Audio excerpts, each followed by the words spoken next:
In retirement, you'll be taking income from a bunch of different sources. Things like your university plan, taxable investment accounts, and even Social Security. Now, the taxes on that will be all different. Today's video, I'm going to talk about these common sources of retirement income and the taxes that go along with it.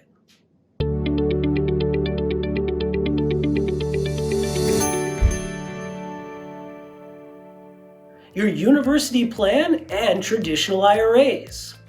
With these types of plans, you are investing and funding it with pre-tax dollars. So this money is going in before being taxed.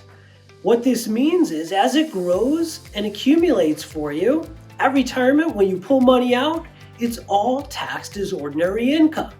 So it'll be taxed at your current tax bracket in the year in which you take money out. Roth IRAs. Here, this account is a little bit different. You've put money into the Roth IRA with after-tax dollars, meaning you've gotten the money from your paycheck that's been taxed, and then you're contributing your after-tax dollars into the Roth IRA. Because the money's already been taxed, and the government allows this vehicle to be tax-free in its growth, when you pull money out, you don't have to pay taxes. Taxable investment accounts. Think of this like a savings account or an individual brokerage account. Here, you're also funding this account with after-tax dollars. So you've already paid your taxes. Now, because you're investing this money and growing it by either investing in stocks, bonds, mutual funds, or even just getting interest in a savings account, the principal amount isn't taxed. You're only taxed on any capital gains, as they're called, that you earn on your principal.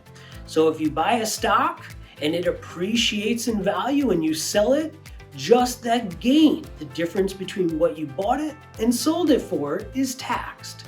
Now, if you've held it for greater than 12 months, it's a long-term capital gain. So it's generally capped at 15%. If you've held it for less than a year, this is going to be ordinary tax income at your current tax bracket. But you're kind of taxed along the way each year in which you receive gains, interest, or dividends. Your Social Security benefits. This one can be a little tricky. So it's determined by your provisional income in that year, meaning your adjusted gross income plus any tax-free interest that you have in a given year, plus 1/2 of your Social Security benefit. So there can be a little bit of a sliding scale when it comes to your Social Security benefits being taxed. Annuities.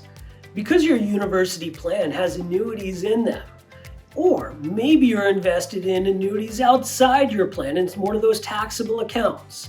Here, you've got two things that could be working.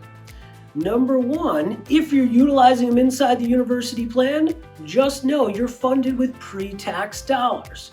So just like a normal distribution, it's going to be taxed as ordinary income.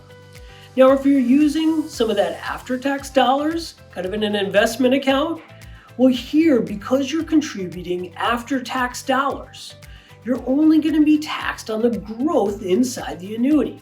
So when you pull money out of this annuity, you're only paying taxes on the gain portion, not what you originally put in.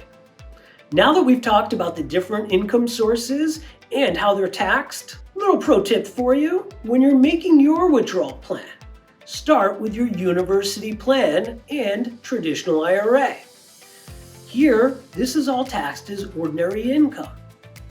The next source you want to look to would be your investment accounts that are taxable. These gains or losses or dividends and interest are taxed along the way.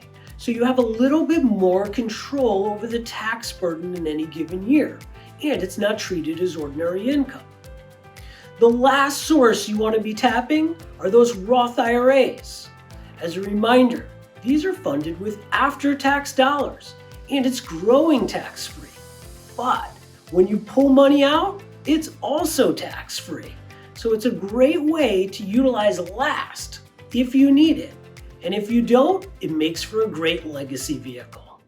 Hopefully now you've learned a lot more about your sources of income for retirement and the tax side of that equation. Because this isn't a one-size-fits-all for everyone, be sure you're doing your due diligence on what your sources will be, and if need be, contact the right professionals. At the very least, talk to a tax advisor to see how the taxes will impact your income streams.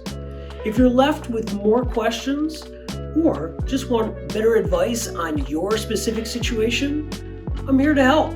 Don't be afraid to call, email, or even reach out to me on social.